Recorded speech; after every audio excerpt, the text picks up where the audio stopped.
تیسری منزل ذات عراق۔ ذات عرق علاقہ نجد اور تہامہ کی سرحدی حد ہے۔ اسی منزل پر بشر ابن غالب سے ملاقات ہوئی جو عراق سے آ رہا تھا۔ امام حسین علیہ السلام نے اس سے کوفے والوں کی حالت دریافت کی۔ اس نے دوسرے باخبر لوگوں کی طرح یہی جواب دیا، اس حال میں کوفے سے نکلا ہوں کہ لوگوں کے دل آپ کے ساتھ ہیں اور ان کی تلواریں بنی امیہ کے ساتھ ہیں۔ امام علیہ السلام نے اس کا یہ کلام سن کر فرمایا، اسدی بھائی نے سچ کہا، مگر خدا جو چاہتا ہے وہ کرتا ہے، اور جس بات کا ارادہ کرتا ہے حکم دیتا ہے۔ چوتھی منزل حاجز یا بطن رما۔ یہ ایک وادی ہے اور اس کی ایک جگہ کا نام حاجز یا بطن رما ہے، جہاں امام علیہ السلام نے مختصر قیام فرمایا تھا۔ اسی مقام سے امام علیہ السلام نے قیس ابن مسہر سیداوی کے ہاتھ اہل کوفہ کے نام اس مضمون کا خط بھیجا، جس کا خلاصہ یہ ہے کہ یہ حسین ابن علی کا مکتوب ہے، اپنے دینی بھائیوں کے نام۔ حمد الہی اور سلام مسنون کے بعد مسلم ابن عقیل کے خط سے مجھے معلوم ہوا ہے کہ تمہارے حالات درست اور تمہارے درمیان ہماری نصرت اور طلب حق پر اتفاق رائے پایا جاتا ہے۔ میں نے بارگاہ ایزدی میں دعا کی ہے کہ وہ انجام بخیر کرے اور تمہیں اجر عظیم عطا کرے۔ میں 8ویں ذی الحجہ سے مکے سے تمہاری طرف روانہ ہو چکا ہوں۔ جب میرا قاصد پہنچے تو تم جلدی اپنے انتظامات مکمل کر لو، کیونکہ میں انہی دنوں میں تمہارے ہاں پہنچنے والا ہوں۔ قیس ابن مسہر سیداوی قادسیہ پہنچ کر حسین ابن نمیر کے ہاتھوں گرفتار ہو گئے۔ جب اس نے تلاشی لینا چاہی تو جناب قیس نے افشائے راز کے اندیشے سے خط پھاڑ ڈالا اور حسین ابن نمیر نے انہیں گرفتار کر لیا۔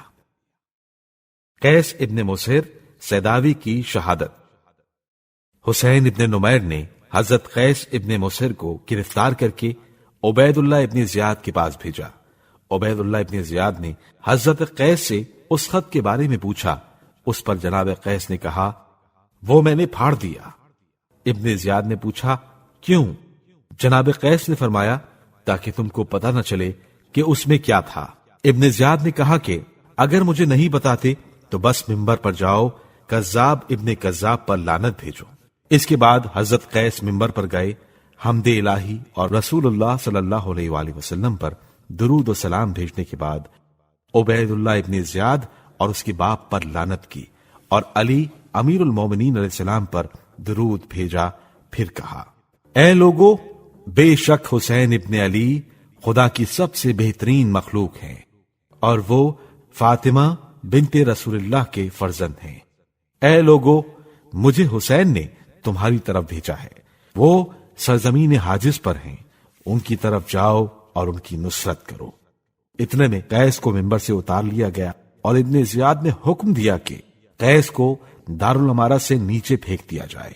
اس طرح امام حسین علیہ السلام کے اس سچے سپاہی نے امام علیہ السلام کو آخری سلام کیا اور جام شہادت پی لیا۔